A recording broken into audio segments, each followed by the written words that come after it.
Hi friends, కొత్త వీడియోకి అందరికీ స్వాగతం. నార్మల్గా లాంగ్ హెయిర్ పెంచుదాం అనుకున్నాను, కానీ బెంగళూరు వాటర్తో రిస్క్ ఎందుకు అనిపించింది. ఓవైపు వచ్చేసి హీటర్ వాటర్, మరోవైపు హెల్మెట్, ఈ రెండింటి మధ్య ఘర్షణలో నా హెయిర్ రిస్క్ ఎందుకులే అని కటింగ్ చేయించుకుందాం అనుకున్నా. హెయిర్ ఉంటే లాంగ్ హెయిర్ ఎప్పుడైనా పెంచుకోవచ్చు, అదే హెయిరే లేకుంటే చాలా బాగోదు. ఆల్రెడీ మా ఫ్రెండ్స్ కొంతమంది హెయిర్ ఫాల్తో సఫర్ అవుతున్నారు. అవన్నీ ఆలోచిస్తూ సెలూన్ షాప్ అయితే రీచ్ అయ్యాను. అక్కడికి వెళ్ళగానే షాప్ అతను తెలుగువాడు. ప్రపంచంలో ఏ మూలకి వెళ్ళినా తెలుగు వాళ్ళు ఉంటారంటే ఏమో అనుకున్నా. సరే అని మొత్తం కట్ చేసేయన్నా అని చెప్పాను.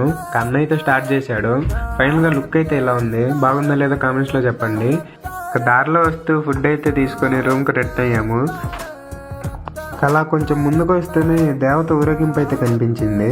దీన్ని ఏదో కరగా అని అంటారంట. మీకు ఎవరికైనా ఏమైనా తెలిసింటే కామెంట్స్లో చెప్పండి. ఈరోజు అయితే ఇలా గడిచింది. వీడియో నచ్చితే లైక్ చేయండి. వచ్చే వీడియోలో మళ్ళీ కలుద్దాం. అప్పటి వరకు ఉంటాను. బాయ్.